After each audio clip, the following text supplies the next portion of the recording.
Hi everyone. Thought today I'd try something a little bit different. It's been getting really nice lately, so I figured I'd try outside.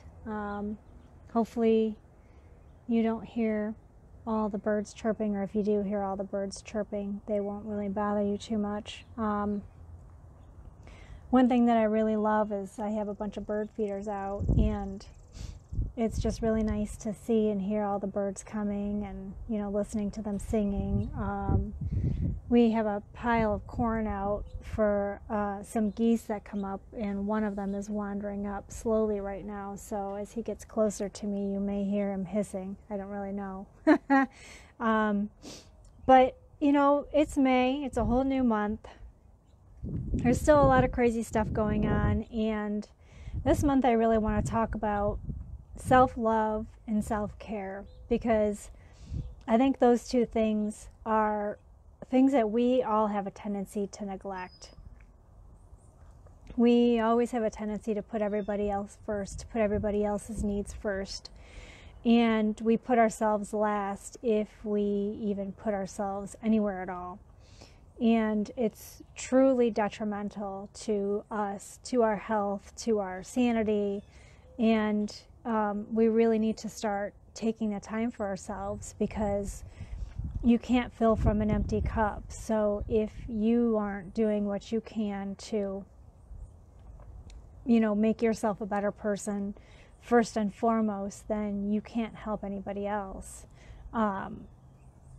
There's a saying, I don't know who said it, but the lighthouse doesn't run around the island trying to find people to save. It just stands there and shines.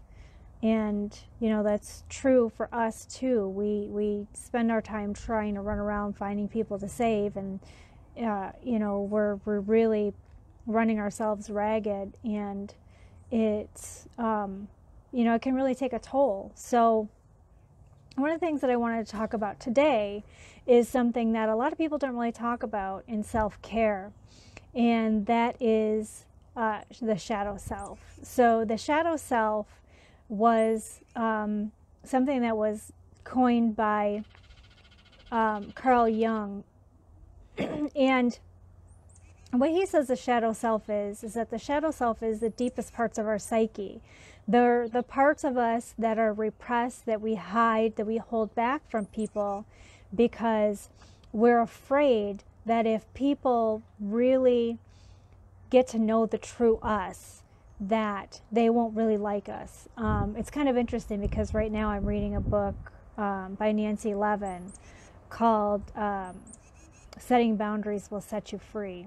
And in this book, she talks a lot about the shadow self. And I thought, this is perfect. Again, divine timing for what I really want to talk about. And one of the best books that I've ever read on the shadow self and on shadow work was by Debbie Ford, The Dark Side of the Light Chasers. So we all have a tendency to really want to seek the light, and we want to constantly repress these parts of ourselves. I mean, we all have dark parts. We all have things in our pasts, things that we've done, things that have happened to us, and we have a tendency to want to bury those things deep down inside of us. And the way Nancy puts it in her book, she says, when you bury these parts of yourself, they eventually come out. So eventually these parts are going to come out, but they come out sideways. And they come out as depression, they come out as anger, they come out as rage, they come out as frustration. And sometimes it comes out at people who are, unintentionally in the way when it comes out. So you're having a bad day at work, and you have a really crummy boss, and just today your boss pushed you over the edge, and so you're driving home and someone cuts you off, or maybe they didn't cut you off, maybe you just think they cut you off, and then all of a sudden you flip out on them and you start screaming and you go into a rage, and it's not really that person's fault. It's truly, your repressed anger and frustration with your work, or repressed frustration with, whatever situation you're dealing with in your life. And these things have a tendency to really rear their heads in the most inopportune times and the most inopportune ways. So for the, working on this shadow self, it's up to us to truly own and accept these parts of ourselves, because they're a part of us. Every single part of us is a part of us. And every part of us is neither good nor bad. It just is. Every single part of us, it just is. And we have to accept that these parts exist. And that, there's nothing we can do about these parts of us. Now, what we can do is accept them, no longer deny them, and then start working on ways to help, fix the parts of us that we feel are broken. So, me personally, in my life, I've dealt with a lot of issues. I, have been abused. I've been sexually abused. I've been physically abused. I've been neglected. And all of these things manifested in a hatred of self in the form of alcoholism and food.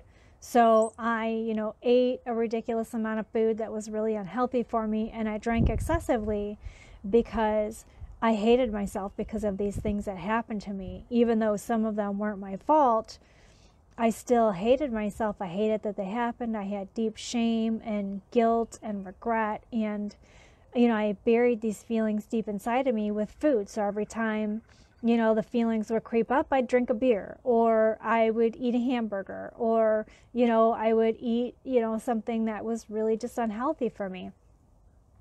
And then I became overweight, and I was depressed, and, it's really, really sad how many of us truly hate these parts of ourselves.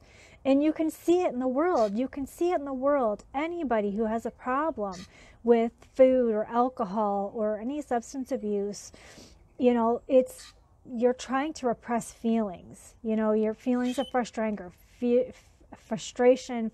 feelings of anger, feelings of sadness, feelings of loneliness, feelings of neglect. All of these, we have a tendency to, overindulge in things, particularly alcohol, because alcohol is a standard in pretty much the entire world for people to be able to, just cope with daily life, really. I mean, they don't tell you that it's a way to cope with daily life, but everybody knows that if you drink, then it's a really good way for you to just cope with daily life. So, what is a part of you? What is one thing that you can, work on? One thing that you can say, this, I'm going to take this one thing. It doesn't have to be everything, because there's a lot of stuff that we've been pushing down, and a lot of things that we've been holding on to, and a lot of things that we're terrified of people finding out about.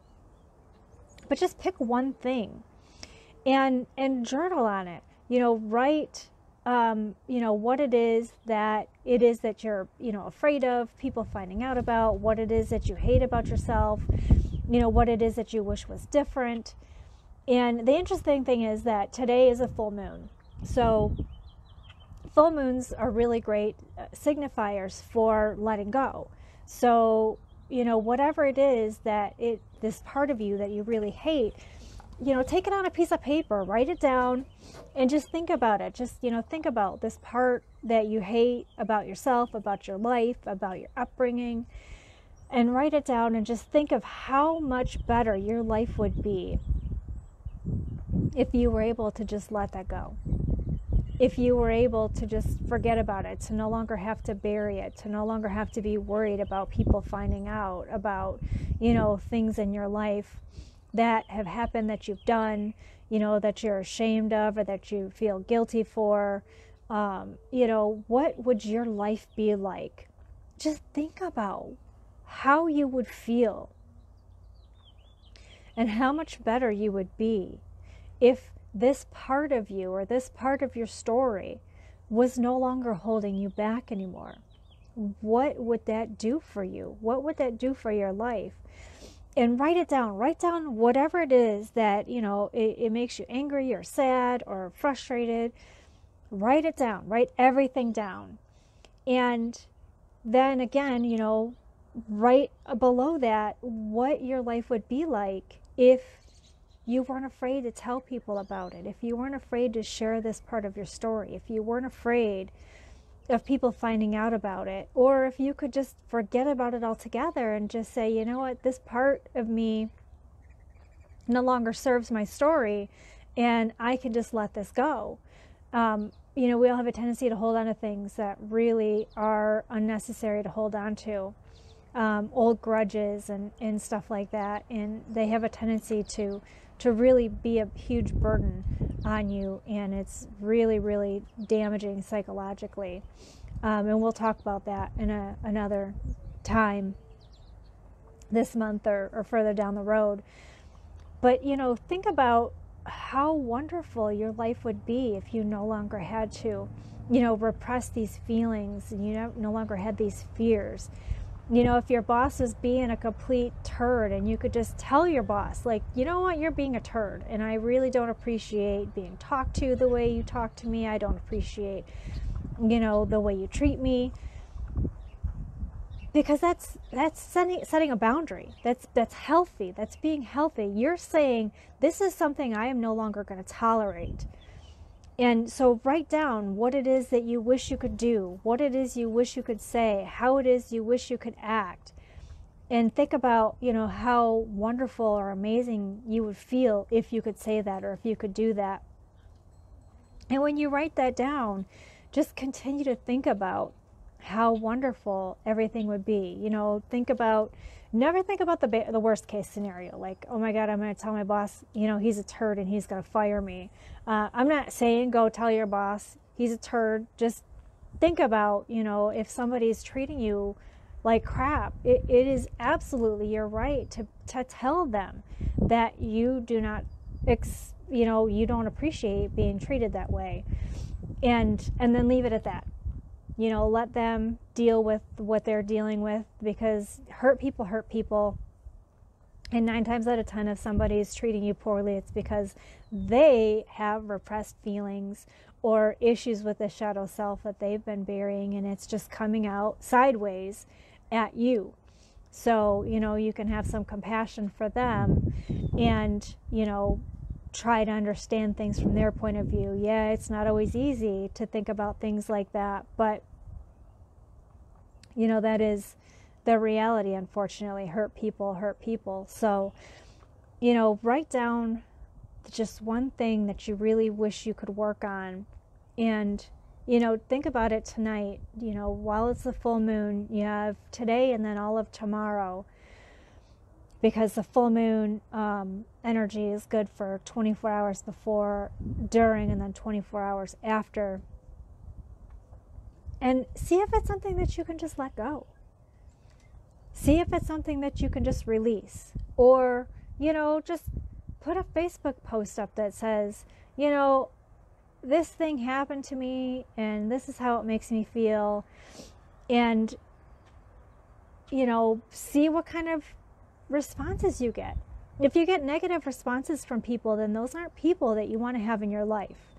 If you get positive responses from people, those are the people who you truly need to surround yourself with, because we have a tendency, you're the average of the people that you surround yourself with. So if you're constantly surrounding yourself with negative people, with people who complain, people who are just angry and negative all the time, then that's just going to make you an angry and negative and bitter person, and you don't want those people around you. So, you know, post something and just put yourself out there. Just trust in the process. Trust that there are people out there who are going to support you, and the people that love you and truly care about you, they don't care about, you know, what it is that you did or you think that you did that, you know, people can't, they're not going to like you anymore or appreciate you anymore if they know that about you. For the longest time, so I have a lot of tattoos, and in a professional working environment, which I spent a number of years in, I always felt like it was really not a good thing to do, because I always felt like if I showed my tattoos, then people would have a different opinion of me. And it's funny because when I expected people to have a lower opinion of me because of my tattoos, they did. But when I expected them to not care at all, you know, like they didn't care because whatever, I mean, they're just tattoos, they didn't care. So there's a psychological term, it's called a self-confirming bias. I believe I might have mentioned it before in a previous video, but with a self-confirming bias, whatever you're looking for, you are going to find it, because your mind is going to be actively searching for a response that is going to say, yes, this is true. This, whatever it is, this statement that I'm making in my head is actually true. And you know, you might have 10 people come and say, wow, those are really cool tattoos, I really like them. But the one person that looks at you with disdain, that is the one thing you're going to remember. You're not going to remember the 10 people that were like, wow, those are so cool, I really like them, you know, where did you get them? You're going to remember that one person that looked at you and was like, ugh, what's wrong with you? You got tattoos, you know. So whatever you're searching for, you will find. Whether you're looking for something positive or you're looking for something negative, the self-confirming bias will always, always make that part right. So you have to remember that. So when you put yourself out there and you really just say, look, this is me, this is the real and true, raw me, like it or leave it. The ones that want to leave it, again, they really just shouldn't be in your life. You really should just let those people go. And we hold on to so many people in our lives that we really should let go, particularly family members. We feel some kind of stupid obligation because they're family. Well, I tell you what, you know, family really doesn't mean anything. It truly doesn't. You don't owe them anything. You don't owe anybody anything. The only person that you owe anything to is to yourself. And you owe it to yourself to be your true and authentic self. You owe it to yourself to be happy. And you can't truly be happy if you're constantly repressing things and you're hiding things and you're shoving things down that you're terrified of the world to find out. I just published a book and it took me 2 years to get the book out there because there were parts of me that I was putting in there that were absolutely terrifying for people to find out about. And I was like, oh my God, if I put this out there, everybody's going to know my secret. And finally I was like, you know what? I got to the point where I was like, I don't care. And then I was like, okay, well, I don't care what people think about me, but now people are going to think about my husband. Like, they're going to think, oh my God, what the hell kind of person did this guy marry? And eventually he was like, I don't care.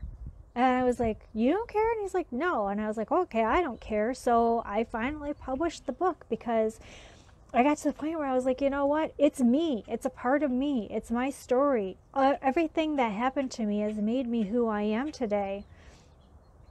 And all of these things have led to where I am at this point in time. And I can't hide them anymore. I can't hide them anymore. I just can't. Because if I keep hiding these parts of myself and I keep repressing these parts of myself and I keep denying these parts of myself, then I'm saying that I am not worthy, that they're like me personally, all of me.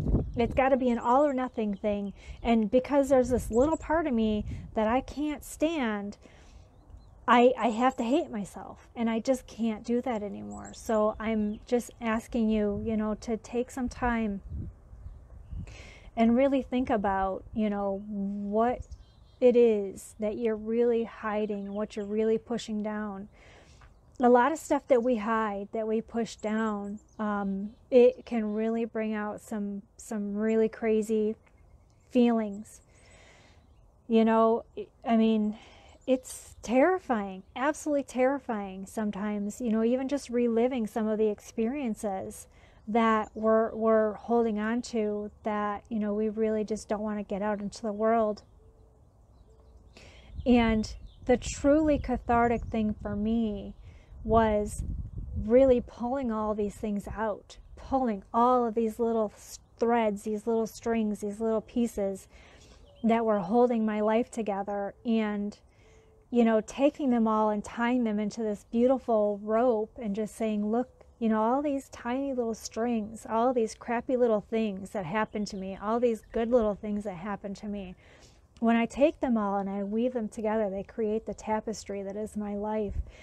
And a lot of really bad things have happened to me, and a lot of really good things have happened to me. And I'm not going to allow the really bad things to define my life anymore. I'm just not. I'm not going to allow the things that I'm afraid of, and the things that I feel ashamed of, and the things that I feel guilt for. I'm no longer going to allow them to define me. I am no longer going to be a victim. I'm no longer going to just live in abject fear of people discovering the real me, because I just have to be me. And if people don't like it, then people don't like it, and I really just don't care anymore. And you have to get to the point where you really just don't care what anybody says anymore, because the only thing that matters is what you think of yourself. And if you are hiding anything, if you're holding anything back, if you're stuffing anything down, then you aren't being true to yourself, and you're lying to yourself, and you aren't truly happy. And you really need to work on, whatever you can to get all this stuff out and make yourself happy, because, it's the only thing that really matters, honestly. Like my entire book is based on one speech. And during that speech, it was a speech by Jim Carrey. And he said, I believe the meaning of life, like our purpose here on earth, is to love ourselves. And when I heard that, I realized that even though I'd been through 15, 16 years of personal development, and I was making myself a better person, I was eating healthier, I was exercising, I was doing everything right, that I didn't really love myself, because there were all these parts of myself that, things that had happened to me in my life, and things that I had done that I was truly ashamed of, and I was terrified of people finding out about. And, I just decided, what? I need to work on loving myself and taking care of myself. And that is what brought me to where I am today, working on that. And it's not an easy process. It is by no means an easy process when you're dealing with these repressed, issues, these deep, dark parts of ourselves that we really don't want to hide. But, again, they're parts of us. We cannot accept them, or we cannot not accept them. We have to accept them. There's an old native proverb. It says, there's two wolves living inside of every person. You have, a light wolf and a dark wolf. And the one you feed most is the one that wins. And, I encourage you to feed the white wolf, to feed the light wolf, but don't deny the dark wolf, because it's always going to be there. I'm not saying feed it, but find out why it's there and help bring that wolf over to the light, so that you no longer have a light wolf and a dark wolf, but you have two light wolves.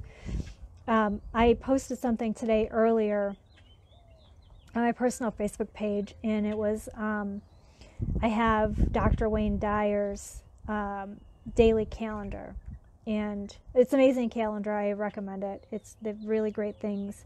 And it seems like every day I turn, pull the page off, and it's like exactly what I need to hear for that day. And today's message was, you can't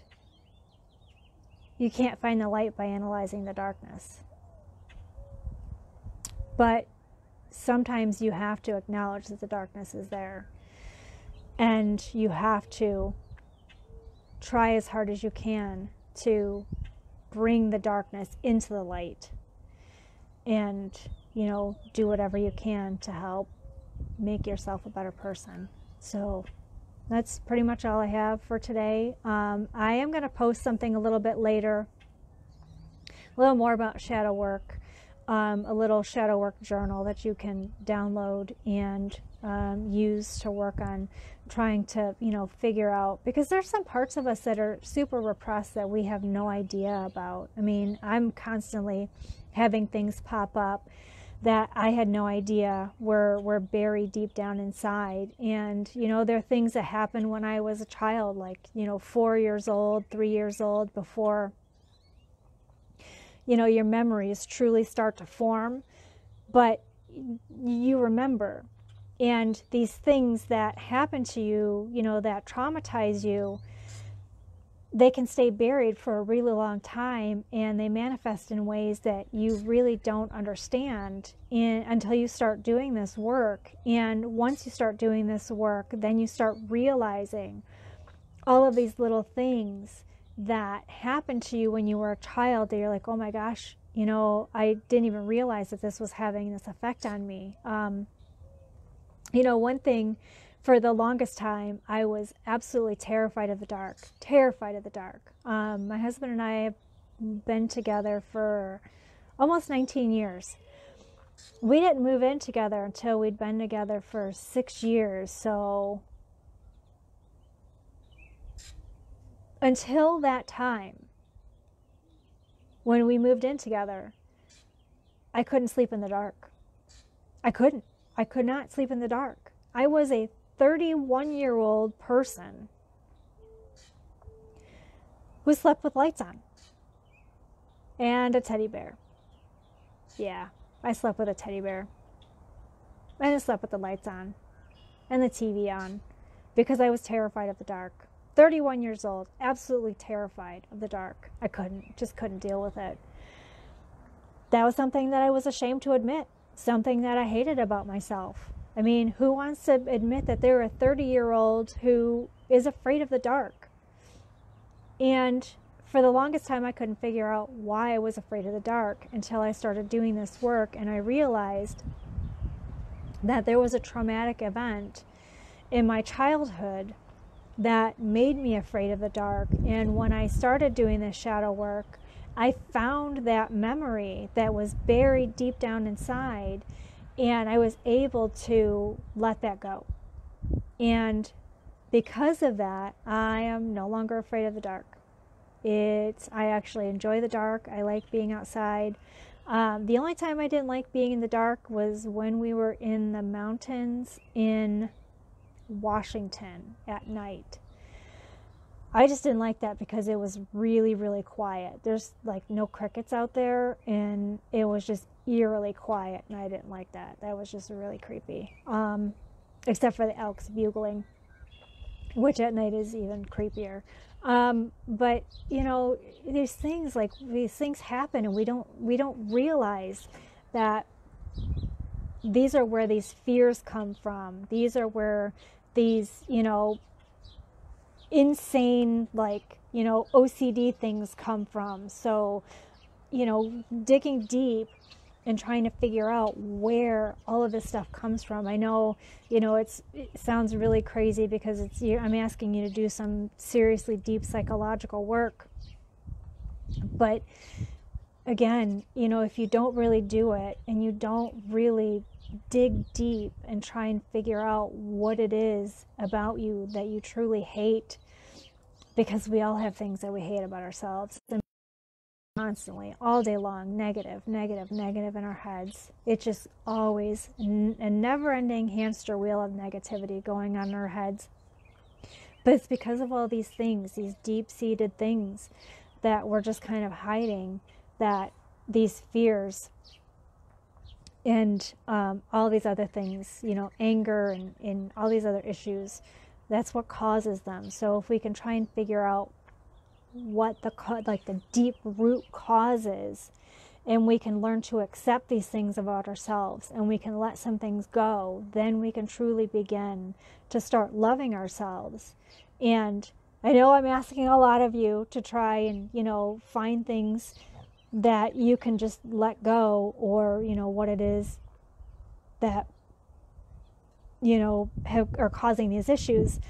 I can absolutely guarantee you, when I start asking you to try and find things that you love about yourself, that's going to be even harder because a lot of people have a tendency to really not want to, you know, really search for things that they love about themselves, or they have a really hard time admitting that there is anything that they even truly love about themselves. So that's another project for another day. But for today, I'm just going to leave you with, you know, find one thing, just one thing that, you know, you really are having issues with, that you really just, you know, you're terrified of dealing with, you're terrified of people finding out about, and, you know, work on that one thing.